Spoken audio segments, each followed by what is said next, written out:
Donc en fait, il y a tout un tas de choses que les gens savent pas et voient pas. Parce que ça se voit pas forcément.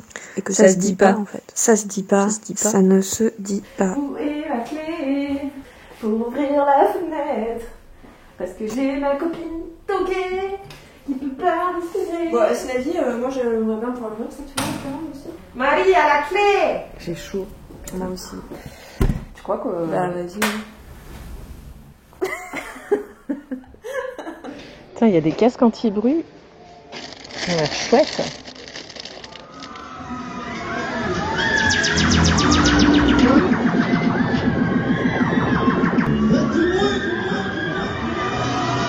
Donc ouais, t'es née à Paris.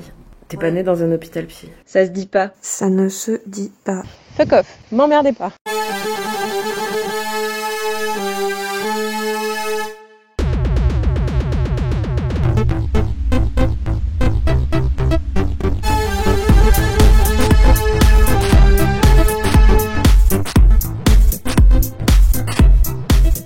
Un diagnostic, c'est pas une étiquette. C'est pas comme dire je suis communiste ou je suis de gauche. Et tu vois, à chaque fois je me dis, mais vas-y, tu sais quoi, lâche tout ça en fait. Lâche, tu te préoccupes plus du tout de psy, tu lâches tout ça, tu vis ta vie, tu te prends pas. Sauf qu'en fait, je peux pas faire ça. Donc on fait quoi dans ces moments-là quand en fait on n'est pas capable de vivre normalement entre guillemets dans une société de merde là, et que en même temps on n'a pas de. C'est dur de composer quand on est dans l'errance médicale, en fait. Moi, ce que je crains un peu, c'est un peu les gens qui se disent aussi potentiellement il faut encore qu'elle trouve un truc pour penser qu'elle est pas normale ou je sais pas quoi. Enfin, tu vois, putain. Mais...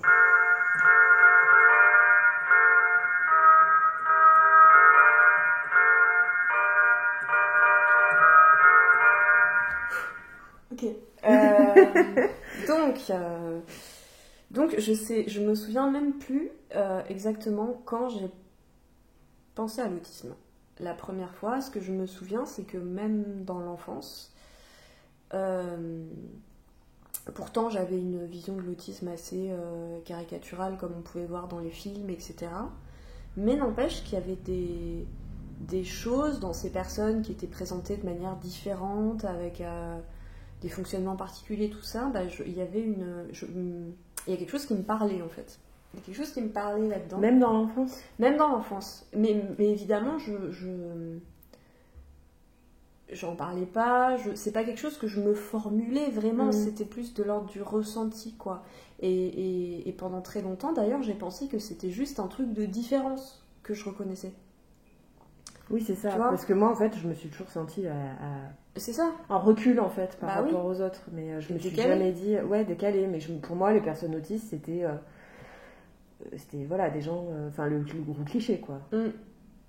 Et en tout cas, je sais pas, moi, je pense que je reconnaissais dans cette différence... Enfin, je pense que je me sentais tellement en dehors et à côté, en fait, que ce soit à l'école ou même par rapport à ma famille, je sentais que j'étais... Enfin, ce qui est bizarre du coup, mais quelque part, je me sentais pas comme eux.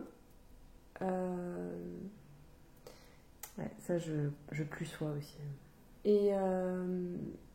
Mais voilà, mais je pense qu'à l'époque, évidemment, je me disais pas du tout... Oui, c'était pas conscientisé, quoi, de toute façon. Non, j'étais trop jeune, et puis j'avais quand même, effectivement, tous ces préjugés sur l'autisme, comme quoi ça pouvait pas me concerner, c'était Oui, et puis peut-être déjà à l'enfance une sorte de rejet aussi de l'autisme, quoi, parce que présenté comme une maladie, en fait. Présenté comme une grosse star, quoi. Dans les années 90, parce que c'est ça. C'est pour ça que je parlais de cliché, c'est que c'était vraiment représenté comme alors, pas que, il y avait soit la grosse tare, enfin, soit, oui, comme une tare, comme tu dis. Oui, soit le génie. Voilà, soit le génie, mais le génie chelou, le génie qui a pas d'amis. Les enfants chelous. Donc voilà, effectivement, je pense que c'est pas un truc auquel t'as forcément envie de ressembler quand t'es enfant. C'est en ça que je dis le rejet, en fait. Enfin voilà, déjà la psychophobie, je pense que. Enfin, de toute façon, quand on se sent à l'écart et qu'on veut direct s'intégrer, en fait.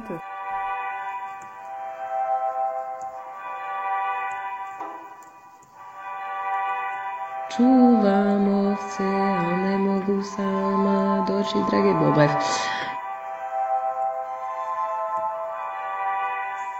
Pardon, je t'ai coupé, mais je pensais juste au fait que tu m'as dit que, enfin voilà, ton arrivée en psychiatrie, ça a quand même été parce que les gens mes professeurs me trouvaient étrange. Voilà, c'est le mot qu'ils ont employé. People are strange when you're a stranger. Et en fait, les premières fois que je me suis retrouvée à l'hôpital psy et tout, Faces look ugly when you're alone. Moi, j'ai eu la sensation quand même de chercher un refuge. Et c'est en ça aussi que je reste attachée à l'hôpital psychiatrique. C'est que l'hôpital psychiatrique, quoi qu'on en dise, sert de refuge à tout un tas de personnes qui ont plus ou moins des pathologies psy, etc. Moi, j'ai croisé aussi des personnes qui étaient sans abri et qui se retrouvaient dans le système psychiatrique parce que, en fait, c'est un système aussi qui accueille dans certains cas. Mais en fait, ce que je veux dire, c'est que je savais pas, je me sentais pas malade psychiquement. C'est ça qui est fou. Mais c'est que je sentais que par contre, T'étais en décalage. J'étais en décalage total. Ouais, ça, je comprends J'étais totalement. en décalage. Et quelque part, l'hôpital psy, pour moi, ça a été une voie d'aller chercher, en fait. Voilà.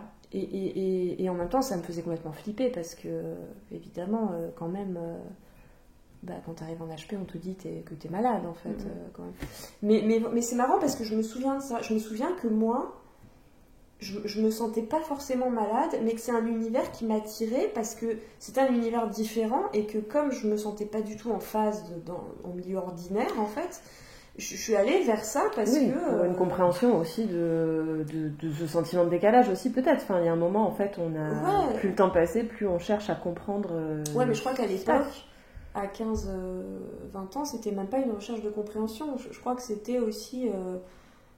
finalement, il y a cet autre univers là qui s'ouvre, qui a l'air complètement flippant, mais en même temps intéressant et différent. Et de toute façon, ce que je vis... ça va pas en fait, il y a quelque chose qui va pas, il y a quelque chose qui cloche, enfin, il y a une dissonance profonde quoi. Et c'est le mot, dissonance. C'est vraiment ce que je ressentais. Bon, et après voilà, d'abord un diagnostic de trouble bipolaire, puis ensuite un diagnostic de trouble de la personnalité borderline. Et en fait, à chaque fois, et maintenant j'ai envie de dire, j'ai eu le tort de penser que ces diagnostics pouvaient expliquer au fond mon sentiment de différence et cette fameuse dissonance. Et sauf qu'en fait, ça n'a jamais été le cas à chaque fois. Et je crois que c'est là que l'autisme est revenu sonner à mes oreilles, c'est que j'ai vu passer des choses, j'ai lu des articles, etc. Et je me suis dit, mais quand même, ça résonnait plus. Il y a des choses qui sont incroyables et qui sont plus de l'ordre du fonctionnement, de la sensibilité. Et donc moi, c'est à partir de là. Et puis, du coup, je me suis de plus en plus renseignée. Et puis, jusqu'au jour où tu m'as dit... que toi aussi, voilà, c'est quelque chose qui te posait beaucoup de questions et finalement t'as relancé et je t'en remercie d'ailleurs. Mais en plus, tu sais que c'est pas que j'ai hésité sur le moment, tu vois. Oui, je sais, tu m'avais expliqué, oui. Tu voulais pas m'influencer en fait. Ouais, c'est ça, je voulais pas, réveiller quelque chose qui t'appartenait vraiment et que je savais pas du tout en fait vraiment comment tu te situais par rapport à ça, parce que quand tu nous en avais parlé, c'est vrai que je pense que moi déjà quand tu m'en avais parlé, j'étais un peu dans le déni donc forcément et puis bon, non, moi je venais d'avoir mon diagnostic borderline aussi. Oui, donc, c'est ça, c'était beaucoup plus récent. Ouais. Donc j'étais t'avais besoin d'explorer ça déjà. Ouais, c'est ça. Ce qui est présent d'ailleurs chez moi, enfin je veux dire le trouble borderline, c'est pas... L'un n'annule pas l'autre. C'est ça, c'est que autant toi que moi... Enfin bon, après voilà, on se pose quand même des questions, mais... Enfin moi je pense que il y a aussi la question des traumas, la question de l'héritage familial aussi. Il y a beaucoup de choses. Il y a beaucoup, c'est super complexe, quoi. Non, mais je veux dire dans le sens où le trouble borderline, je pense que aussi bien chez toi que chez moi, il est réel, en fait. Bien sûr. Après, depuis qu'on se penche sur l'autisme et que en fait on commence à comprendre que ça résonne beaucoup plus, que c'est beaucoup plus en accord en fait, et que ça se colle à cette dissonance en fait, parce que c'est ça en fait, c'est d'avoir trouvé après tu vois, j'ai l'impression que toi t'avais quand même cette certitude depuis longtemps en fait. Moi, ça me travaillait depuis longtemps. Ouais, depuis longtemps. Et donc finalement, quand t'as réactivé ça chez moi, quelque part, parce que en fait, ce qui s'est passé, moi, c'est que j'avais laissé tomber par découragement. C'est-à-dire que quand j'avais lu effectivement la question de poser des diagnostics d'autisme à l'âge adulte, etc., je m'étais dit non, je me sens pas de m'engager là-dedans. Et je me sentais très seule, en fait, avec ça. Parce que justement... oui, voilà, j'étais seule dans mon coin avec ça. Et... Donc du coup, j'avais laissé un peu de côté par découragement. Et c'est vrai que du coup, oui, de pouvoir d'en reparler. Puis du coup, c'est sûr que je me sens vachement moins seule parce que on échange vachement. Pardon, je rigole, mais moi, ce qui m'a fait marrer, en fait, c'est que quand du coup, je t'en ai parlé, tu as eu comme un moment de, tu vois, me dire... Oui, mais moi je l'ai vu depuis longtemps en fait. Tu vois, j'attendais que tu réagisses quoi. J'ai l'impression d'avoir... Oui, j'étais très étonnée. Que je m'en rende pas compte. Enfin, en tout cas, j'étais étonnée quand j'en parlais au départ, il y a 2 ans. C'est ça, je crois. Il y a un an et demi, 2 ans. Ouais, un an et demi, ouais, presque 2 ans. Que en tout cas, ça te questionne pas, enfin que tu relèves pas en fait. Tu passais complètement à côté. Donc je me disais, elle se sent vraiment pas concernée. Et c'est vrai que ça m'étonnait parce que je trouvais qu'on avait beaucoup de similitudes. Ouais, à l'hiver, là, je m'étais penchée sur un gros trauma en fait. Enfin, sur la raison de mon trauma complexe, je pense, et de mon trouble borderline. Et que, en fait, j'avais compris que je me rejetais. En fait, voilà, j'ai eu la révélation, tu sais, que je me rejetais vraiment énormément. Et à partir de ce moment-là, je me suis dit, mais en fait, je vais essayer d'aller à la rencontre en fait de ce que je rejette et de ce que je suis vraiment. Et c'est là que j'ai commencé à réaliser à me poser des questions sur l'identité de genre en fait. Oui, c'est ça que tu m'avais dit. Et là d'ailleurs c'est devenu mon intérêt spécifique du moment, donc je connais, c'est bon, je les connais toutes les identités de genre, je suis implacable. Et derrière en fait je sais pas comment c'est arrivé, l'autisme, quoi. Le sujet de l'autisme, petit à petit, j'ai relu, du coup, après, La différence invisible. Mais parce que c'est vrai aussi que les personnes autistes, notamment sur Internet et tout, on parle beaucoup aussi de ces questions de genre et de... Enfin, beaucoup plus... voilà, c'est vrai que c'est une population beaucoup plus concernée, en fait. C'est surtout qu'en fait, moi, je me suis vraiment rendu compte que, en fait, voilà, je sais que je suis à genre depuis toujours, en fait, forcément, mais c'est vraiment un truc que j'ai réprimé en conscience, en fait. Tu vois, c'est devenu inconscient, mais je me suis rappelé des moments où, en fait, j'ai essayé de partager aux gens que j'étais pas femme et que, en fait, ça a été super mal reçu et que les gens essayaient de me rassurer dans le fait que, mais si, j'avais des attributs de femme et que j'étais pleine de féminité et tout, tu vois, et ils me rassuraient, genre... Ouais, super. Alors que moi, j'étais en mode... Enfin, j'avais ces deux trucs, tu vois, quelque part, parce que tu veux t'intégrer, en fait, et du coup, correspondre au genre qu'on t'a assigné. Bon, c'est un autre sujet, en fait. Mais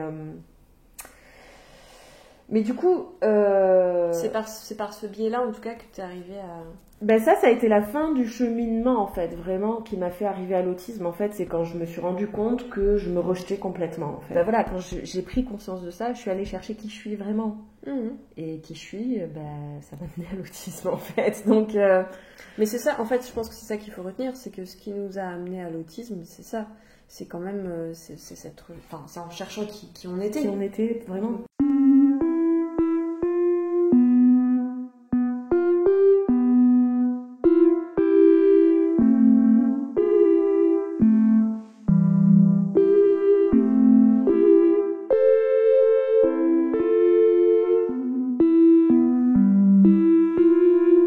Quand j'étais enfant et que on a voulu me faire sauter je sais pas combien de classes, qu'on dit à ma mère que votre fille quand même, il y a un truc, on pense qu'elle est surdouée, tu vois, enfin c'est chelou quoi. Et puis enfin il y a toujours eu un truc étrange quoi, voilà, pareil. On me disait pas que j'étais bizarre, mais on sentait que j'étais différente, en tout cas. Bah, moi, enfin oui, puis moi, on me disait que j'étais prétentieuse, alors que j'avais 9-10 ans, tu vois. Enfin, truc, et même bon, après, au lycée, collège, mes profs me trouvaient insolente, Oui, pareil. insolente, prétentieuse. Alors que moi, j'avais le sentiment de tout faire pour raser les murs, hein, tu vois, bizarrement, donc... Oui, c'est ça, c'est des comportements inappropriés en fait. Oui, mais qui, je pour disais nous, non, en fait j'osais dire non, parce qu'il y a des choses que je rejetais violemment, parce que je pense que pour moi c'était violent.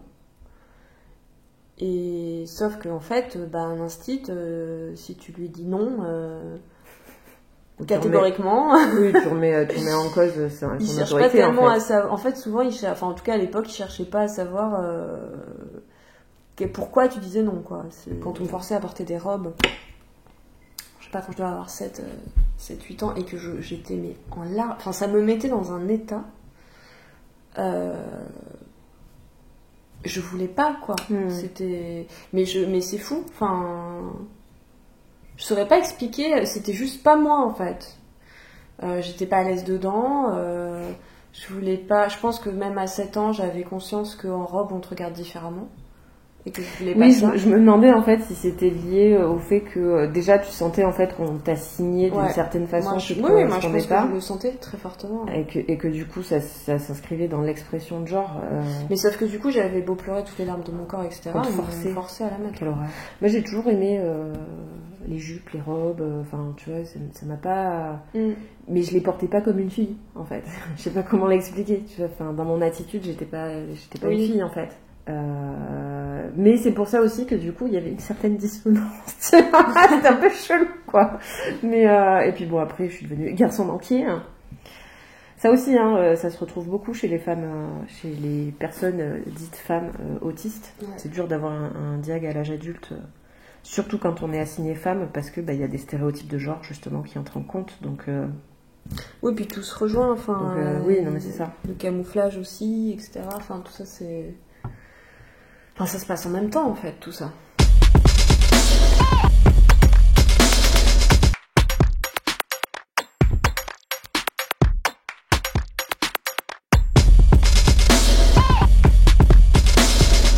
Quand tu t'es sentie chelou et différente toute ta vie depuis l'enfance, c'est pas étonnant d'avoir besoin de reconnaissance, enfin en fait d'avoir besoin, enfin tu vois, ce diag, c'est ça que mes psys comprennent pas en fait quelque part.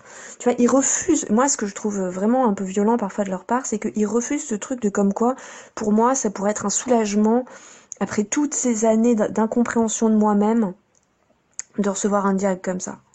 Et ça, pour eux, c'est une excuse ou une fuite ou je sais pas quoi. Et je trouve ça fou qu'ils pensent ça. Je trouve ça tellement fou qu'ils pensent ça. Je pense que toi comme moi, on n'est quand même pas non plus du genre à sauter sur les diagnostics. Enfin, tu vois, on saute pas sur le premier diagnostic venu, quoi. Quand même.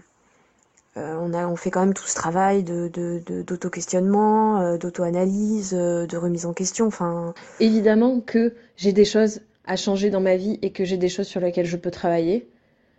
Mais à côté, il est fort probable que, oui, en fait, j'ai un fonctionnement qui est inné, qui est comme ça, et que, en fait, si je le connais pas, je peux aussi passer de nombreuses années en analyse pour rien, parce qu'en fait, je passerai à côté de certaines choses, quoi. Et est-ce que, du coup, oui, un TPL peut se traduire par des traits autistiques à ce point mais alors du coup, faut aller chercher l'origine du TPL, encore une fois. Est-ce qu'il y a une origine, machin? Enfin, en fait, il y a un moment, c'est juste prendre des aménagements pour mieux vivre, en fait. Donc, on voit qu'on a des traits autistiques, il y a des solutions, on les prend. Si ça nous fait du bien, tant mieux.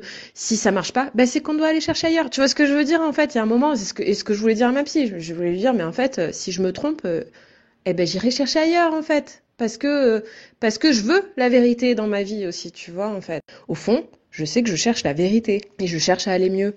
Donc, et en fait, jusque-là, justement, moins je fuis et plus je me dirige vers ces questions de l'autisme. Et en parallèle, des histoires familiales, des gros fantômes qui sont peut-être à l'origine aussi de certaines choses. Mais pour moi, c'est tellement des choses différentes, quoi. Enfin, en fait, il y a des choses qu'on sent qui sont... Enfin, tu vois, ce fonctionnement TSA, ce TSA, en fait, je le sens en moi depuis que je suis enfant. Et je sens que c'est quelque chose qui est je veux pas utiliser le mot pur, mais c'est pas ça. C'est que ça n'a pas été atteint par d'autres trucs, en fait. Je sais pas comment dire. Même si, y a d'autres choses qui se sont rajoutées à ma vie, que c'est mon histoire et qu'il y a des traumas avec machin. J'ai l'impression que le TSA, c'est quelque chose de complètement isolé et que c'est pas quelque chose de pathologique et que c'est pas quelque chose de, je sais pas comment l'expliquer, quoi. Moi, j'en suis arrivée à l'hypothèse j'ai un TPL parce que invalidation, trauma, etc. machin, et parce que neuroatypie non prise en compte dans l'enfance. Enfin, je le sais en fait. Enfin, c'est sûr. C'est dur d'être sûr, mais en fait, je pense qu'on peut pas se l'inventer, quoi. Moi, je trouve que c'est une très très grande souffrance de pas avoir été diagnostiqué et d'arriver à un âge adulte et de plus savoir qui on est, quoi. Et de sentir au fond qui on est, mais de vivre avec ce doute, quoi. Et le manque de diagnostic, ça fait ça, en fait.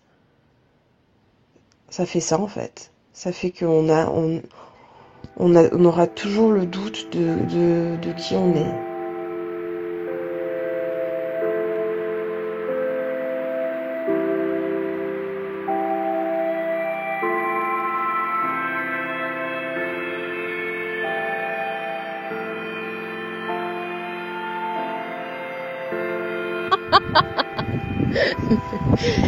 T'es chelou un peu, toi, non?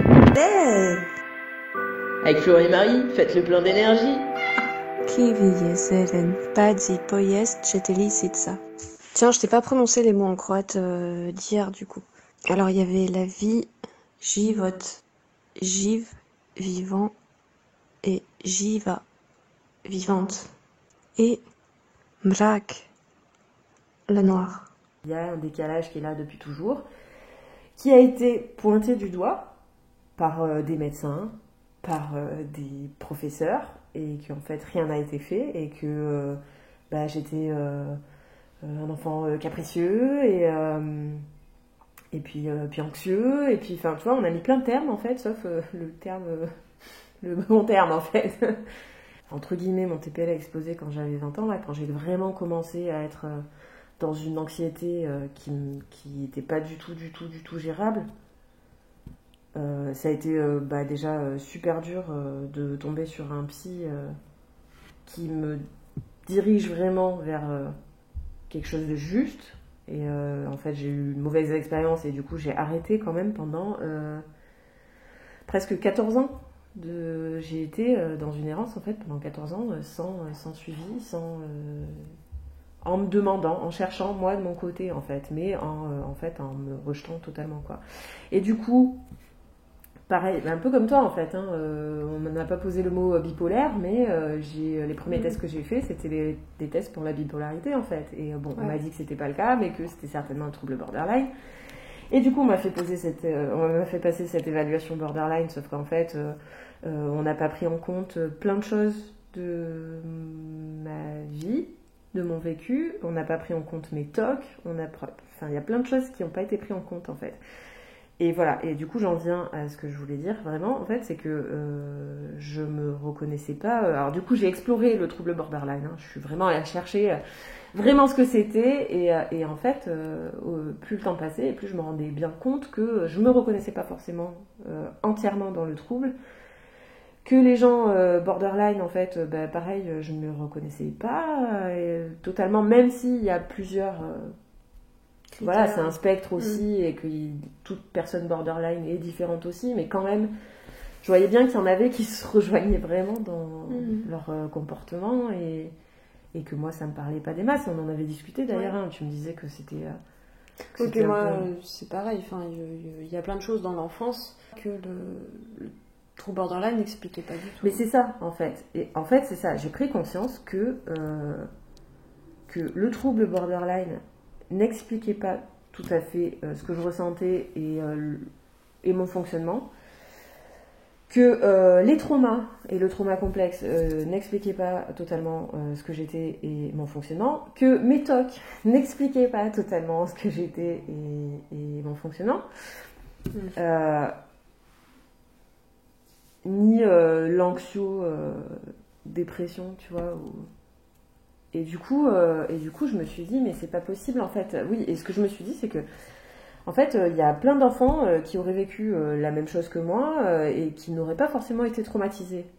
Tu vois, et je me suis dit, mais qu'est-ce qui fait que toi, en fait, les choses te touchent à ce point, en fait? Et en fait, de fil en aiguille, comme ça, en me disant, mais voilà, je me reconnais pas 100% là-dedans, ben, j'ai continué de chercher, en fait. Et qu'il y avait quand même un truc sous mes yeux, que quand ma pote Sarah, elle m'a donné goupil ou face, elle m'a aussi donné la différence invisible, et que du coup je me suis dit bah vas-y, c'est peut-être le moment de le relire en fait. Et là j'ai relu, et après je suis tombée sur les vidéos d'Alistair et machin tout ça, bref, et j'ai commencé à me documenter sur l'autisme. Et en fait c'est la première fois de ma vie, comme je te disais, que j'ai arrêté de me demander pourquoi je suis comme ça en fait.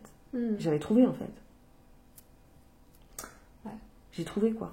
J'ai trouvé en fait. Et à ce moment-là, en fait, ça a été super dur parce qu'en fait, à ce moment-là, mais un peu comme toi, en fait, c'est très vite, en fait, tu te dis que ça va être compliqué d'avoir un diagnostic à l'âge adulte,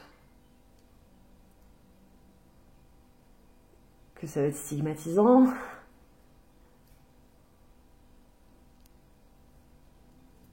D'un côté, en fait, tu te dis putain, ça y est, j'ai trouvé ce qui résonne. Ça y est, en fait, c'est ça. Cette dissonance, c'est un truc qui s'est recollé. En fait, c'est le terme enfin, je sais pas comment l'expliquer en fait. Non, mais moi, c'est ce que j'ai ressenti aussi en fait. Et c'est ça. Enfin, et en même temps, j'arrêtais pas de me dire, mais tu peux pas te baser sur du ressenti. Enfin voilà, c'est ce fameux doute en fait aussi qui revient tout le temps et en même temps un espèce de truc qui s'explique pas de concordance en fait. Oui voilà, c'est ça, c'est le mot que je cherchais, concordance. Non mais c'est vraiment ça. À un moment donné, voilà, tout s'aligne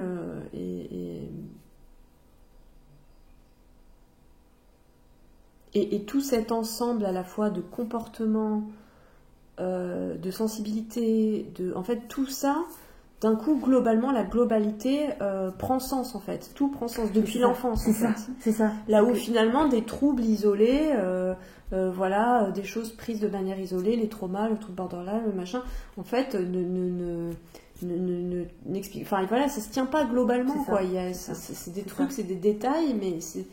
Et l'autisme, c'est cette espèce de colonne vertébrale, quoi, en fait. Mais c'est ça, en fait. C'est ça. Et ce que je me disais, mais... C'est pas possible d'avoir autant de... Parce que ces troubles sont réels chez moi. Hein. Le trauma complexe, il est là. Le TPL, il est là. Les TOC sont là. Sûr. Mais je me suis dit, il y a un truc qui englobe tout ça. Ouais. J'en suis persuadée, en fait. Et l'autisme, quand je suis tombée là-dessus, mais c'est ça, en fait. À un moment, tout a fait sens. Et j'ai compris des épisodes de ma vie, de quand j'avais 20 ans, et de l'enfance aussi, mais surtout de quand j'avais 20 ans, cette période-là. Là, et je me suis dit que j'essayais d'expliquer par le trauma, par le TOC, par plein de choses, ça marchait pas en fait, même le TPL, ça collait pas quoi. Mais après tu vois, moi je repense à quand j'avais 18-20 ans, et il y avait quand même aussi ce truc d'avoir besoin d'en faire 20 fois plus pour arriver à me faire comprendre quoi. Et cette recherche de langage, et pendant longtemps j'ai cherché un langage, et j'ai fini par arriver à l'art, mais je l'ai pas trouvé tout de suite en fait. Et au départ c'était le cinéma, mais j'étais que spectatrice, alors ça suffisait pas, tu vois, j'avais besoin d'un truc, j'avais vraiment besoin d'un langage que j'avais pas. Et je me souviens de de à quel point c'était important pour moi, quoi. Et ça c'est pareil, c'est un truc, t'es drivé par un truc inconscient, c'est-à-dire que tu te dis pas, ouh là là, il faudrait un truc pour m'exprimer.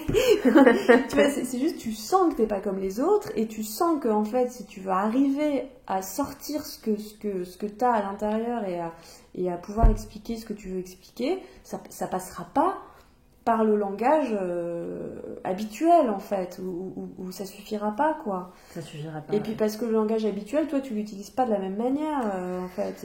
Et chaque mot t'y fais extrêmement attention en fait, ce que font pas forcément les gens. Ça les fatigue les gens très vite. Hein. Enfin, il y a des gens que ça fatigue très vite, en tout cas. Ouais, mais eux, ils font pas forcément. Ou alors ils disent qu'on est dans un truc, tu vois, dans une bulle particulière ou dans un délire particulier. Ou, tu vois, c'est dur de faire accès. Mais c'est un peu la description que tu faisais de l'autisme la dernière fois, quand tu vois, dans... Oui, c'est un mode oui, je disais que c'était pas un ensemble de comportements, mais un rapport au monde et une perception, enfin une façon de percevoir. Oui, et tu parlais de la difficulté à partager en fait cette perception aux autres en fait. C'est ça. C'est ça. T'as mal à la tête ? Hein ? T'as mal à la tête ? Non, mais je sais pas, ça me... C'est pas rien quoi. Non, moi c'est pareil, C'est pas rien quoi, tu vois, on parlait de... Enfin, ça se dit pas, on fait notre coming out, là on est en train en fait, pour de vrai, je pense, on l'avait pas encore fait quoi. Pas du tout réalisé. Ah mais moi je le sentais, mais si, mais moi je le sens, mais c'était évident. Je pensais pas que ce serait aussi émouvant, enfin riche en... fort en émotions. Bah non mais t'imagines, enfin... Mais en fait quand je nous entends, je me dis mais... Eureka. Non mais je veux dire, c'est... Enfin... Ce qui est marrant aussi, je pense, dont on peut parler là, c'est le fait que... On s'est aussi rendu compte, avec maintenant qu'on a ce recul et cette connaissance de l'autisme aussi, et cette reconnaissance de l'autisme chez nous et dans nos vies, c'est qu'en ayant réécouté les anciens épisodes aussi, on s'est aperçu qu'on parlait déjà d'autisme en fait. Et l'épisode 2, notamment, c'est de l'autisme. Mais oui, mais même le premier où on parle de phobie sociale.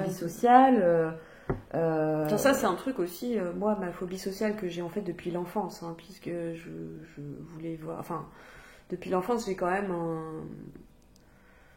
oui je fuis les gens, enfin ça a été très compliqué, alors on appelait ça timidité maladive quand non mais c'est ça, j'étais gamine. On mettait des termes super bizarres.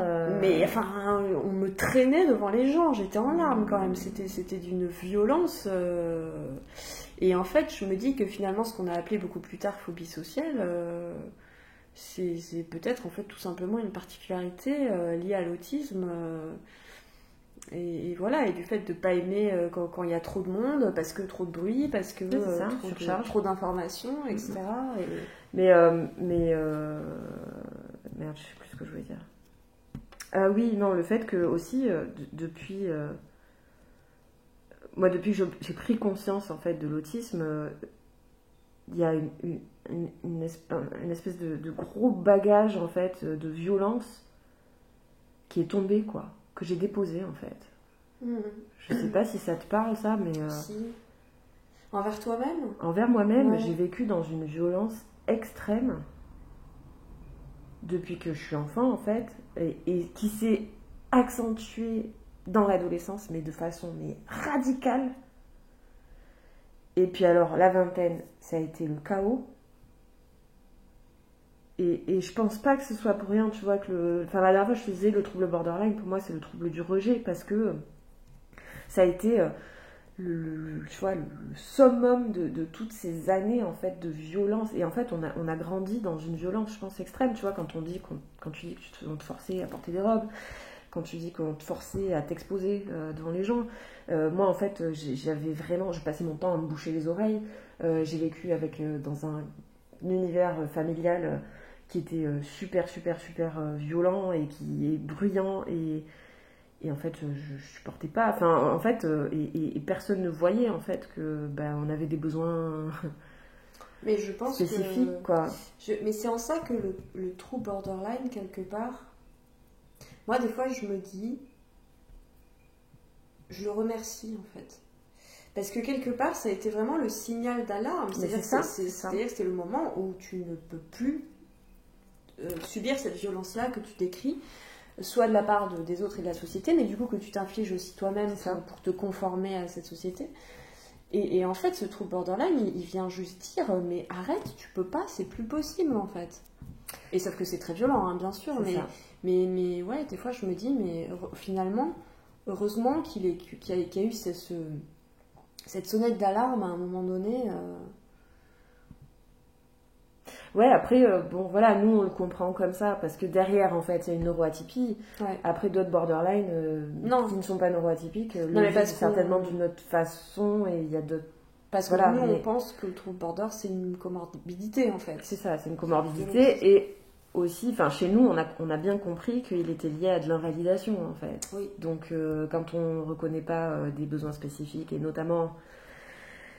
Les enfants neuroatypiques. Voilà, d'enfants neuroatypiques, forcément, ça crée des dégâts. Mais en effet, c'est venu amplifier... Enfin, c'est l'histoire du faux self aussi, en fait. Tu vois, d'être quelqu'un qu'on n'est pas et en fait, c'est ça, la violence dont je parlais, c'est vraiment le besoin d'intégration, en fait, et d'acceptation des autres et de la société.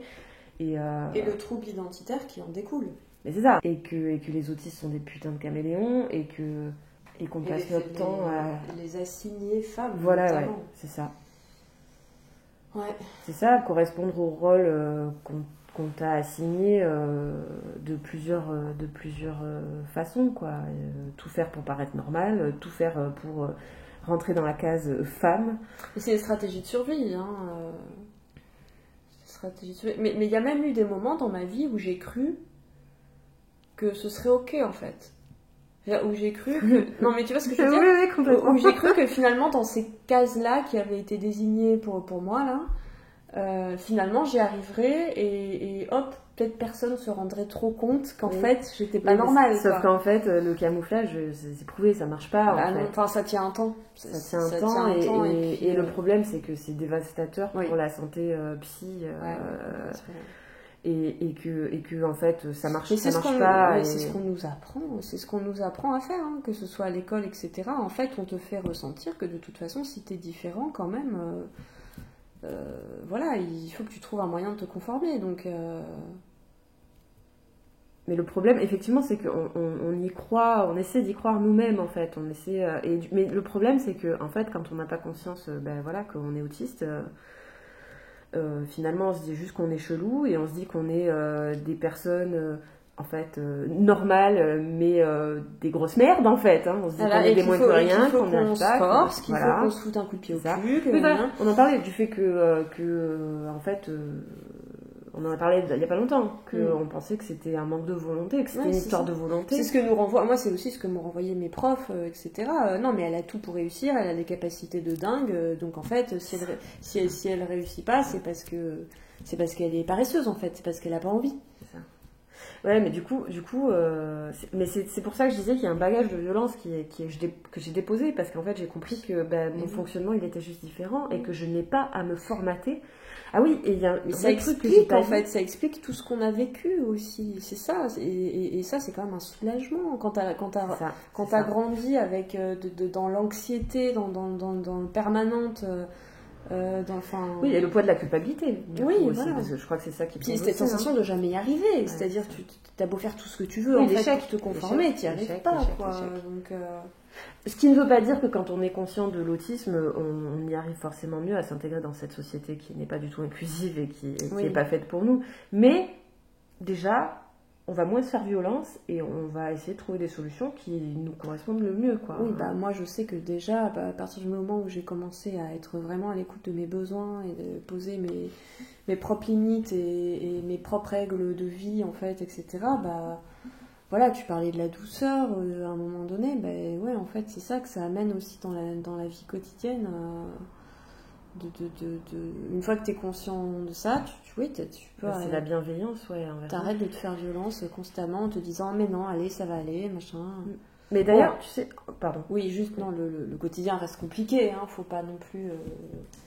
Mais en tout cas, ça donne des outils supplémentaires. Disons que tu es conscient de qui tu es et de ce dont tu as besoin. Et en fait, c'est ça que j'ai oublié de dire aussi tout à l'heure. C'est ça qui m'a mené aussi à la conscientisation de l'autisme chez moi. C'est que, en fait, en thérapie, d'apprendre à se respecter, en fait,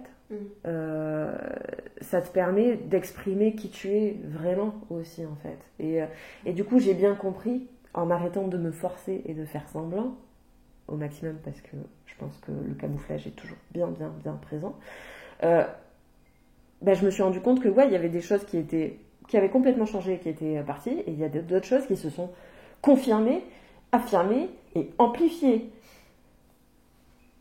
Et ça veut bien dire ce que ça veut dire. C'est un fonctionnement qui est inhérent à ce que je suis, en fait. Donc, et je pense vraiment que c'est l'autisme, en fait, qui s'affirme, en fait, et qui se confirme. Et les TOC aussi, mais de toute façon, les TOC, c'est pareil. C'est un trouble neurodéveloppemental. Enfin, c'est la même... Enfin, visiblement... Enfin, de ce que j'ai compris ces derniers temps. Mais non, mais moi, c'est un peu ce que j'ai réalisé aussi quand j'ai fait de la TCC. Oui. C'est que en fait, on pouvait me donner tous les outils, tous les exercices, machin. Déjà, en fait, rien que ça, c'est tellement pas mon fonctionnement, déjà à la base, qu'il faut que je me force pour rentrer dans le fonctionnement du truc. Donc déjà, ça part mal. Enfin, je veux dire, c'est vraiment ça va vraiment contre ma façon de fonctionner, quoi. Et ensuite, je me suis rendu compte que, en fait, si je prends par exemple les séances d'exposition donc, pour la phobie sociale, dans le tram, etc., il y en a qui se passaient très bien, il y en a qui se passaient moins bien, etc. Mais en fait, ça changeait rien, au fond. Ça changeait rien. Je me sentais plus ou moins bien dans le tram selon comment je me sentais, en fait. Et selon si je subissais beaucoup d'agressions. Oui, et puis quelle était ta réserve d'énergie et tout ça. Voilà. Mais en fait, les exercices en eux-mêmes... Donc ouais, ça, je me suis dit, non, la TCC... Non, mais c'est ça. En fait, de savoir qu'on est autiste permet de savoir ce sur quoi on a la main et ce qu'on peut modifier pour de vrai dans notre vie. Et quand tu dépasses tes limites, et ben c'est ta responsabilité, enfin, c'est ton choix. C'est-à-dire que tu te dis à un moment donné, bon, bah là, j'ai envie d'essayer, donc voilà, bon, bah je vais le payer après. Mais en tout cas, voilà, ça permet déjà de se sentir, au lieu d'avoir l'impression d'être malmené par un truc que tu maîtrises pas, que tu connais pas, bah, en fait, tu sais. Tu sais, voilà. Tu choisis, et c'est toi qui jauges, en fait, de la balance. C'est beau, non? Oui.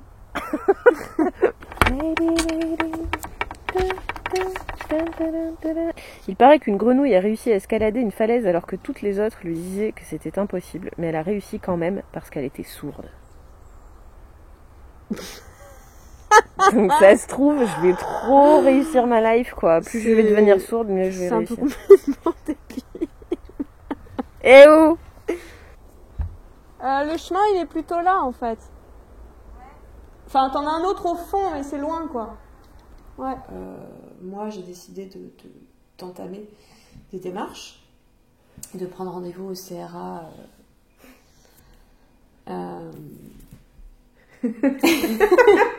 Au CRA, voilà. Au CRA. C'est une catastrophe. Voilà. Non, bon, je vais pas forcément rentrer dans les détails parce que c'est encore en cours, en fait. Puis voilà. Ce sera le sujet dans notre épisode aussi. Mais voilà, en tout cas... Tu as fait la démarche. J'ai fait la démarche. Je savais, parce que j'avais quand même... je m'étais un peu documentée sur des groupes de personnes concernées... soit diagnostiquées, soit en cours de diagnostic, etc. Donc je savais que c'était un peu le parcours du combattant. Mais bon, voilà, j'ai voulu essayer d'y aller sans a priori, en me disant, bah écoute, tu verras bien, après tout, c'est quand même des soignants qui sont censés être spécialisés, donc... Mais bon, voilà, j'y allais avec prudence, on va dire, mais ouverture. Et rapidement, donc j'ai eu qu'un seul rendez-vous pour l'instant, qui n'a pas été vraiment à la hauteur de mes attentes, enfin... en tout cas, de ce que j'espérais. Mais j'ai eu la sensation d'être... Bon, c'était pas un médecin. La personne qui m'a reçue, c'était un infirmier. Mais j'ai eu la sensation de pas forcément être face à un soignant qui était très au fait de l'autisme, justement, chez les personnes assignées femmes. Et voilà... Le diagnostic tardif. Oui, le diagnostic tardif. Enfin, j'ai dû quand même lui dire ce que c'était que les stéréotypies, ce que j'ai trouvé quand même étonnant. Enfin, voilà, en gros, j'ai eu un peu la désagréable impression d'arriver, enfin, d'en savoir plus que lui, finalement, sur le sujet, quoi. Donc, j'espère que le prochain rendez-vous qui sera avec le médecin sera un peu plus... se passera mieux. Voilà. Mais en tout cas, c'est vrai que c'est quand même moi un rendez-vous, le premier rendez-vous qui m'a... Là, j'en parle avec distance et tout, mais ça a été très violent pour moi quand même. Et j'ai ressassé ça et ça m'arrive encore de ressasser ce rendez-vous encore et encore. Mais je me suis sentie invalidée en fait. Et moi, c'est pour ça que j'ai trop peur de mettre les démarches en route, enfin de faire la démarche. Ça me fait trop flipper en fait, de me confronter à ça, parce que je sais que en fait, tous les CRA ne sont pas formés au diagnostic tardif. Il y a un gros retard en France. Et il y a un gros retard en France, et notamment chez les personnes assignées femmes, parce que justement, il y a des spécificités qui sont reliées au genre et donc au camouflage, à ce qu'on attend, à la suradaptation, à ce qu'on attend d'une personne assignée femme, qui a beaucoup plus d'empathie. Enfin voilà, du coup on rentre pas dans les stéréotypes de l'autisme en fait, dans lesquels ils ne sortent pas. Et oui, pour dire rapidement quand même, donc cet infirmier m'a quand même dit à un moment donné que TSA, il pensait pas que j'étais TSA parce que on avait été capable d'avoir une discussion, lui et moi, quoi. C'est dingue. Donc, ce qui m'a quand même laissé... Ouais, non, ça m'a laissé très perplexe. Enfin, plus que perplexe, en fait, mais... Moi, du coup, j'ai eu un premier contact avec le CRA aussi, qui était de leur demander de m'orienter vers une psy spécialisée dans l'autisme, et on m'a quand même dit tous les psys sont spécialisés. Mais bien sûr. Oui, bien sûr. Enfin, on m'a renvoyé, on m'a fermé la porte. Et du coup, moi je me dis que si jamais un jour je veux faire valider ce diagnostic-là, je passerai pas par... en tout cas, pas pour l'instant, en espérant que ça change. Oui, voilà, suivant les CRA, en fait, il y a des CRA qui sont au jus, qui sont à jour, mais il y en a beaucoup qui ne le sont pas. Après, à voir encore. Oui, j'ai pas vu le médecin. Oui, donc, à voir. Voilà. Après, sinon, en fait, là, on peut commencer à parler d'autodiagnostic aussi. En fait, dire aussi pourquoi les gens... beaucoup d'autistes, en fait, s'autodiagnostiquent, c'est que... il y a l'incompétence en fait des CRA et des médecins, parce que stéréotypes, psychophobie, méconnaissance en fait de... Oui, puis encore, je suis désolée, peut-être qu'on en parlera aussi plus tard, mais ce rapport soignant-soigné en France qui est complètement... moi, j'ai l'impression qu'on me parlait un peu comme une petite fille à qui on avait expliqué... Oui, oui. Sans citer, c'est insupportable. Sans citer le manque de considération des patients, la hiérarchisation, le validisme, tout ce qui entre... Alors, je vais vous expliquer ce qui vous est arrivé. C'est insupportable, ça.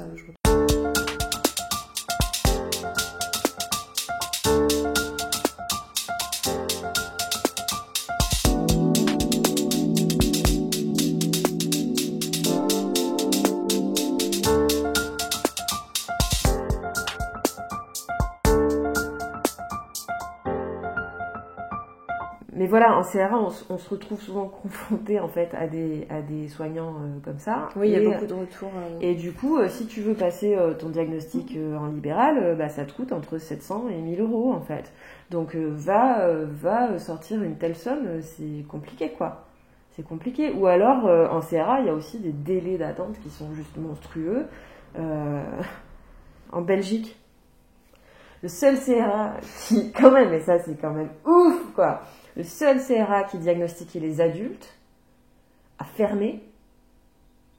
Le seul CRA du pays, quoi. Il a fermé, et avant ça, avant qu'il ferme, les délais d'attente allaient jusqu'à 16 ans. Putain. T'imagines, mais 16 ans, mais qu'est-ce que tu fais pendant 16 ans, quoi? Mais tu as le temps de te suicider, je sais pas combien de fois, quoi.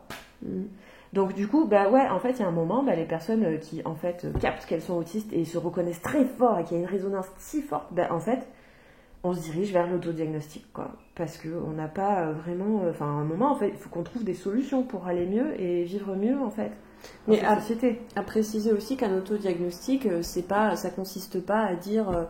voilà, je ressens très fort que je suis autiste, donc ça y est, c'est bon. J'ai vu une vidéo. Voilà. J'ai vu Crazy Ex-Girlfriend, c'est borderline. Oui, non, mais du coup, on peut expliquer ce qu'est l'autodiagnostic. Oui, les gens pensent qu'en fait, l'autodiagnostic, c'est quelque chose... Enfin, voilà, déjà... On te dit, oui, mais c'est une mode maintenant, et puis les gens, tout de suite, dès qu'ils entendent parler d'un trouble, voilà, ils se reconnaissent, et du coup, ils décrètent qu'ils sont ça, ils ont ci, machin. Mais l'autodiagnostic, c'est tellement pas ça, en fait. Enfin, c'est tellement plus complexe, c'est long. Non, mais c'est ça. Enfin, moi, je veux dire, j'ai passé des mois, des soirées, des nuits entières à me documenter sur l'autisme, que ce soit, enfin voilà, un autodiagnostic en fait, c'est trouver tous les tests possibles que tu peux faire, et je te parle pas des tests sur Femme Actuelle ou je ne sais quoi, hein, je parle de vrais tests en fait qui sont utilisés pour les diagnostics officiels. Donc il faut trouver ces tests-là. Après, t'as effectivement communiquer et voir les témoignages d'autres personnes qui sont autistes en fait. T'as le fait de se documenter le maximum sur le trouble, mais du coup quand je dis au maximum, et puis voilà, quand on est autiste en plus, du coup on s'arrête pas tant qu'on n'a pas fait le tour du sujet, donc forcément voilà, on se retrouve avec des cahiers, des piles de lectures énormes. Et puis c'est surtout en fait se questionner sur ce que peuvent être tes symptômes autre que l'autisme en fait. Donc c'est faire des différentiels. Et voilà, en fait, moi aussi ce que je voulais préciser, c'est que quand on m'a posé mon diagnostic borderline, et ça je l'ai lu en fait, c'est que en fait dans les autres pays, donc Canada, voilà, tous les pays qui sont plus avancés, quand on fait passer des évaluations pour le trouble borderline, on fait un différentiel pour l'autisme, parce que ce sont deux troubles qui peuvent se chevaucher, qui se ressemblent. Enfin voilà, il y a un moment... Mais voilà, bon après il y a des différences en fait dans les mêmes symptômes pour le trouble borderline et pour l'autisme, il y a des différences. Mais voilà, donc c'est en fait se documenter, discuter avec d'autres personnes, passer des tests, se documenter sur tous les autres troubles qui existent pour voir, pour faire des différentiels. Enfin en fait il y a un moment... c'est sérieux ce qu'on fait, et puis en fait on n'est pas là, on est là pour trouver sincèrement en fait ce qui se passe en nous et ce qui se passe chez nous. Oui, cette idée que c'est pas de la rigolade quoi, c'est pas oui, cette idée que peuvent avoir les soignants parfois, comme si on avait envie d'être autiste, tu vois, comme si je sais pas, c'est un peu absurde. Oui, c'est comme le fuir dans l'autisme. Oui, voilà. Mais non, mais comme si c'était avantageux en plus, tu vois, d'être autiste. Mais en tout cas, moi je dois dire quand même que suite à mon premier rendez-vous au CRA, au CRA, ça m'a fait un bien fou par contre de pouvoir en parler à toi bien sûr, mais aussi sur internet, à la communauté, en fait, et tous les groupes absolument géniaux qui existent et sur lesquels on peut partager toutes ces expériences désastreuses avec les soignants. Tout à fait. Pas que ça, mais notamment ça. Mais c'est ça. Mais d'ailleurs, en fait, dans la communauté des autistes, en fait, l'autodiagnostic est validé direct, en fait. Parce que les personnes sont passées par là. Et en fait, et d'ailleurs, il y a beaucoup de psys aussi qui affirment, qui disent, mais en fait, moi, les personnes... autistes que j'ai diagnostiquées, à la base, elles se sont auto-diagnostiquées, et la majorité, je dis pas la totalité, parce que oui, il y a peut-être des personnes qui se trompent, parce que ça peut arriver de se tromper, mais la majorité des personnes qui s'auto-diagnostiquent, en fait, sont autistes. Et en fait, si on tombe sur un psy compétent, un ou une psy compétente qui va nous entendre et chercher avec nous et vraiment nous accompagner, ça peut aller très vite aussi. Ça peut être bien fait, en fait. Mais voilà, ça dépend encore une fois sur qui on tombe. Mais il y a aussi des psys autistes qui remettent en cause le système, justement, de diagnostic. Ils sont où? Ils sont sur Internet, en tout cas. Ils sont sur Internet, quoi. Mais je veux aller les chercher, ces gens-là. On a besoin d'eux. On a besoin de personnes qui s'y connaissent vraiment, en fait. Moi, ça me rend tellement triste, je te jure. Ça me... moi, je garde espoir que ça change. Et je pense que ça va changer. Après, c'est très long. Mais non, mais voilà, moi, je pense que tout ce qu'on fait, ça fait partie de tout ça et il faut continuer à le faire. Mais après, voilà, je crois qu'il faut aussi être sur le terrain, c'est ça aussi qui... Après, c'est dur, enfin... Le problème, c'est qu'on a besoin, en fait, de ce diagnostic pour avoir... on a besoin de reconnaissance, en fait. Quand on a un diagnostic tardif et quand on se rend compte à l'âge adulte, en fait, qu'on a ce trouble-là, on a vraiment besoin de reconnaissance, parce que de la reconnaissance qu'on n'a pas eue, en fait, étant enfant, et dont on aurait eu besoin pour avoir des aides adéquate en fait et une réponse adéquate à nos besoins. Et du coup, arriver à l'âge adulte, voilà, quand il y en a qui se disent ouais, mais de toute façon après le diagnostic, mais ça changera rien. Mais en fait, ça change beaucoup de choses, ça change énormément. C'est énorme. Mais les gens qui disent ça ne se rendent absolument pas compte. Mais moi, j'ai envie de les tarter, les gens qui disent ça. Non, oui, non, mais t'as raison, je comprends. Hein. Moi, c'est pareil. C'est énorme en fait. Mais j'avais vu, je crois que c'était sur l'association francophone des femmes autistes là. Il y avait toute une série d'articles sur le pourquoi, enfin pourquoi l'intérêt d'un diagnostic à l'âge adulte et qu'est-ce que ça change. Et tu vois tous les arguments, et en fait tu te rends compte à chaque fois à quel point c'est énorme en fait.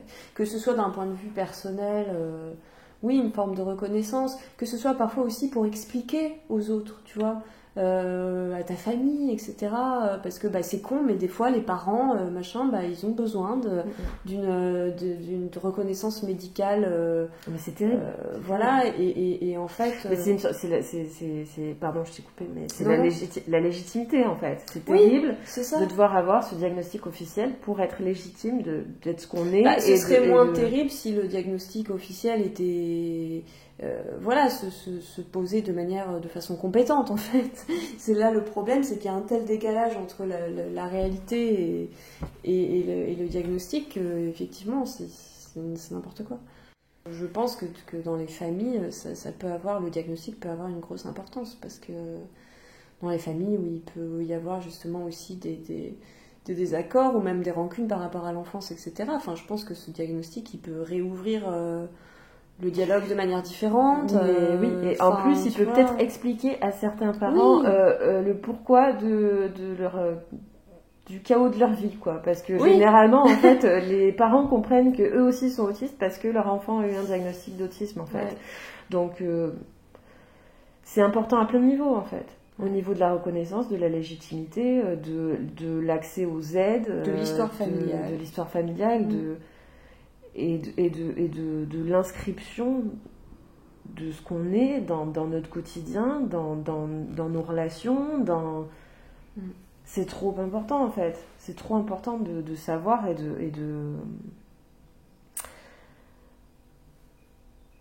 et puis tu parlais, là je relis le mot identité, tu vois, mais c'est ça en fait, tu parlais de l'importance de... Alors oui, moi quand même, pardon, du coup je t'ai coupé. Ouais, non mais juste de savoir qui on est en fait, parce qu'en fait après tout ce temps, on ne sait plus vraiment qui on est en fait. Et quand on reconnecte avec son soi, tu vois, réel en fait, tu te dis, mais c'est pour ça, tu vois, dans le premier épisode, je dis, mais je peux plus faire semblant, je peux plus, et je veux plus. C'est ça. Et si on me croit pas, en fait, j'ai pas besoin de le prouver en fait, moi pour moi-même. Et c'est pour ça, moi, la validation du diagnostic, c'est chiant parce qu'il y a toujours ce doute qui revient, parce que voilà, l'importance, tu vois, et la vérité absolue, et la parole des soignants et des psys.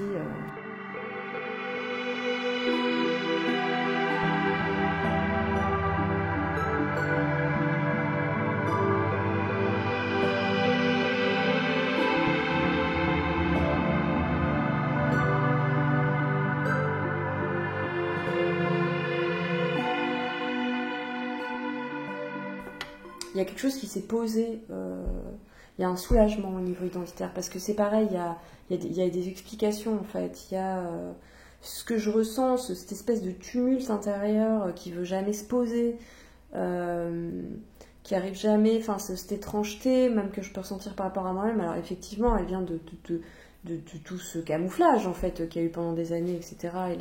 Mais d'un coup, le fait de me dire je suis autiste, en fait, il y a plein de choses qui sont retombées aussi à ce niveau-là, et ça m'aide à accepter vraiment qui je suis avec mes particularités, j'ai l'impression. Fou. Non mais c'est ça. C'est en fait aussi, ça permet de s'accepter tel que l'on est. Et de comprendre en fait que... Ah putain, d'avion. Mais bon, celui-là, quand même. Si j'ai besoin d'un super avion, c'est bon. Tu l'as. Ah ouais. Ah, Mais c'est un hélico, c'est pas un avion. l'hélico des urgences, c'est à côté. C'est le dragon. Le dragon. Ah ouais, il s'appelle le Pour de dragon. vrai? Mais oui. Non, c'est vrai. Le dragon. On en revient aux stéréotypes hein, sur l'autisme, mais comme voilà, comme on disait, nous aussi on a eu cette enfin moi j'ai Oui. une des premières choses que j'ai écrites dans mon cahier d'autodiagnostic justement, c'est mais en fait j'avais cette vision quand j'étais enfant et ado de bah voilà de l'autiste soit génie, soit idiot savant là, comme, voilà mais alors qu'en fait, c'est bien plus que ça, et c'est bien plus complexe que ça, et que c'est fou qu'il y ait tout un tas de stéréotypes qui tournent autour de l'autisme. Je comprends pas en plus. Pourquoi... Alors après, je pense que, encore une fois, les stéréotypes, ils sont aussi dus au fait qu'il y a une confusion déjà entre, encore une fois, dans le spectre autistique, t'as tellement de différences en fait avec des personnes non verbales. Des personnes. Enfin, voilà, c'est tellement large qu'il y a des personnes effectivement qui ont des handicaps lourds, avec parfois une dépendance, etc., ou qui passeront leur vie en institution. Donc c'est sûr que je pense que pour le grand public, à un moment donné, il y a une difficulté d'arriver à concilier à la fois des personnes avec des handicaps lourds ou des personnes avec un handicap invisible en fait et que ça fait partie en fait, que tout ça fait partie de l'autisme en fait. Après il y a ce truc tu vois qui me chiffonne vachement de cette différenciation justement tu vois et qui du coup enfin voilà le terme TSA justement mais ça pose une question hyper intéressante parce que comment dire de ce qu'on considère comme handicap ou pas. Oui, c'est ça. Parce que ça... Mais ouais, mais c'est... Mais du coup, c'est plus sur une échelle, en fait. C'est vraiment comme sur une roue, en fait. Et voilà, il y a il y a différentes expressions de l'autisme, en fait. Et c'est vraiment ça que quand même, on cherche vers quoi ça tend, en fait, de plus en plus. Mais voilà, qu'est-ce qui est acceptable, en fait? Tu vois, encore une fois, quand on parle du HPI... quand beaucoup d'autistes quand on leur dit oui mais vous êtes certainement HPI comme si c'était valorisant en fait c'est ce que j'allais dire, c'est exactement ce qui m'est arrivé au CRA et j'ai senti qu'en fait c'est comme s'ils voulaient me rassurer en me disant ah mais vous avez l'air super intelligente alors que en fait c'était pas du tout le propos du tout en fait. Oui, mais c'est ça. Mais je pense pense que pour lui, c'est comme si c'était antinomique finalement le fait que j'avais des grosses capacités, même d'après lui, j'avais des capacités sociales trop importantes en fait. Ce qui prouve à quel point il n'est pas au jus du diag tardif et du camouflage et tout ça quoi. Mais c'est pas tout à fait le validisme quoi, parce que le validisme c'est vraiment le fait de considérer que les handicapés doivent faire des efforts pour correspondre à une certaine norme en fait mais ça rentre là-dedans tu vois, le fait de pas considérer c'est un manque donc de considération en fait du handicap et de la différence quoi, enfin c'est vraiment et puis c'est mal vu d'être handicapé comme c'est mal vu d'être gros comme c'est mal vu d'être homosexuel, comme c'est mal vu de c'est de la stigmatisation. Enfin, comme si c'était plus valorisant. Enfin, je veux dire, en fait, autisme ne veut pas dire déficience intellectuelle aussi. Je crois qu'il y a ça non, aussi. Non, mais en fait, ça marche dans les deux sens, quoi. Ça veut pas dire déficience intellectuelle. Oui, alors ça, tu peux le... C'est valable pour, en général, tous les patients en psy. Les patients en psy, il y a une confusion avec déficience intellectuelle. C'est ouf, hein. Généralement, Donc, ça... Bah ouais, c'est fou. En fait, pour moi, ça change tout aussi dans la globalité par rapport à... Enfin voilà, on parlait d'identité, on parlait du genre, on parlait... Enfin, d'un coup, je me sens capable d'assumer des choses que j'ai toujours ressenties. Mais il me manquait quelque chose, il me manquait un maillon ou une pièce du puzzle pour pouvoir les assumer en fait. Ces choses que je sentais, notamment par rapport au genre, etc., qui sont là depuis l'enfance, depuis toujours en fait. Et ce truc-là qui vient, que d'un coup tout vient s'articuler en fait, enfin là, de finalement tout ce qu'on a pu dire, c'est ça que je retiens, quoi. C'est vraiment ça que je retiens. Et c'est énorme en fait. Et en si peu de temps. Tu vois, en si peu de temps en fait. Quand même, ça fait pas longtemps. Ouais, enfin, ce que je disais aussi tout à l'heure, Oui, tu vois, ça fait pas longtemps, ça fait non, mais en quelques mois, mais en fait, ça fait ça des traîne années, depuis des années. Enfin, moi, Bien ça sûr. fait des années que je cherche à comprendre pourquoi je suis comme ça. Mais quand tu dis des années, en fait, c'est depuis mon enfance, en fait, que je me sens à l'écart et différente et que je cherche à savoir qu'est-ce qui se passe. Et puis ça s'est aggravé, en fait, plus le temps passait, plus ça s'est aggravé parce qu'en fait, tu deviens adulte et que tu vois bien que en fait, t'es encore plus en décalage avec les autres. Et puis un jour, tu te dis, ok, je vais vraiment prendre soin de moi. Et puis un jour, tu comprends, en fait. Et tu sais quoi, moi, la validation, en fait, j'en ai pas... Au fond, on n'en a pas besoin. On n'en a pas besoin. Dans le sens où par rapport à notre vie, ça nous apporte déjà, en fait. Ça nous a déjà... Enfin, on sent que...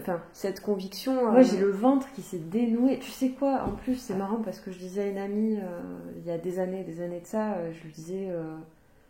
le jour où j'irai bien dans ma vie, c'est le jour où j'arriverai à danser la boule que j'ai dans le ventre, en fait. Et je l'ai pas dansé vraiment, mais cette boule, je l'ai sentie se dénouer, en fait. Et c'est quand j'ai compris que j'étais autiste et quand j'ai compris que j'étais à genre aussi. Ça, c'est... Putain, mais comme par magie, quoi, je te jure. Et le problème, peut-être un truc que j'aimerais aussi aborder, c'est que on a grandi aussi avec... moi, j'ai grandi du coup avec beaucoup de psychophobie intériorisée, avec du rejet, de l'autodestruction, et toutes ces pensées en fait de merde, et ces préjugés, et cette stigmatisation, ces stéréotypes, je les ai intégrés en fait. Je les ai en moi en fait. Et du coup, j'ai des relents de violence quand même. Mais c'est ce qu'on disait, on s'autoflagelle quand même régulièrement. Tu vois, là, quand je te disais tout à l'heure, c'est aujourd'hui que je t'ai dit ça, que pendant une semaine, j'ai passé la semaine à me dire que j'étais juste quelqu'un de normal qui dit qu'elle est autiste, alors qu'en fait, c'est pas le cas, et que je devrais avoir honte, et que tu vois, j'ai des pensées mais qui sont super violentes des fois. Puis derrière, après, il y a tout. Après, direct, en fait, il y a plein de facteurs qui me montrent bien que non, en fait, j'ai mis le doigt sur la chose. Non, mais on a grandi avec des discours, enfin moi c'est pareil. Non, c'est ça. Des discours où en fait, dès qu'il y a un truc qui va pas ou c'est toi qui es responsable en fait. Oui, et puis on en fait trop, et puis... Oui, et puis en fait, c'est l'invalidation, quoi. Ouais, voilà, et puis... on te renvoie quand même ce truc de manque de volonté, que de toute façon... Ça, c'est du validisme, pur et dur, quoi. Ouais. Bah ouais. Fais des efforts. Et on a grandi avec ces discours-là. Alors que j'ai l'impression de passer ma vie à faire des efforts, tu vois. Mais c'est ça. C'est fou quand même. Ils voient pas. J'ai l'impression d'être quand même au bout du voyage de l'errance, quoi. D'être arrivé quelque part. Un peu, ouais. C'est fatigant, hein. Oui. C'est fatigant, c'est vrai. Mais en même temps, plus on avance et plus du coup, plus on sait en fait, et plus on a les bons outils on a les bonnes armes quoi, pour combattre. Mais c'est ça aussi, c'est là que je sens moi aussi que l'autisme c'est juste. C'est que je sens que les outils que ça m'apporte, cette prise de conscience, etc., sont justes en fait, et fonctionnent en fait. Fonctionnent là où toute autre chose a échoué. C'est ça. C'est ça en fait que je devrais dire aux soignants, tu vois, quelque part. C'est que tout ce qui a échoué avant, en fait là ça marche. C'est ça. Donc, tout comme en fait, quand on a pris conscience de l'autisme, ça faisait tellement de sens, c'est pareil en fait, on comprend du coup pourquoi... toutes les thérapies, toutes les démarches qu'on a fait ne fonctionnaient pas en fait. Mais tu vois, même ce fameux apprentissage des limites, etc., ça fait des plombes qu'on m'en parle en thérapie pour le trouble borderline, etc.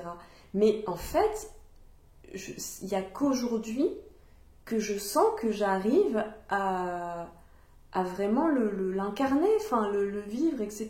Parce que en fait, encore une fois, mon histoire fait sens pour moi-même. Donc du coup, bah forcément, les choses se mettent en place, quoi. Non, mais c'est dingue. Mais oui, c'est dingue, la puissance quand même. C'est pour ça que je te disais que ça a été rapide, parce que même si effectivement ça traînait depuis un moment, à partir du moment où on l'a posé, pour moi, ça a provoqué des changements très rapides dans ma vie, quand même. Ouais, pareil. C'est plus efficace que n'importe quelle autre putain de thérapie que j'ai jamais fait. Moi, quoi. Mais c'est fou, cette sensation de sérénité, et qui va, je pense, avec ce que tu décris, cette sensation d'être adulte, en fait, d'être capable de prendre soin de soi. Mais c'est fou, quoi. Enfin, tu sais, moi, une fois, je me disais, mais ah ouais, ça fait ça. Enfin,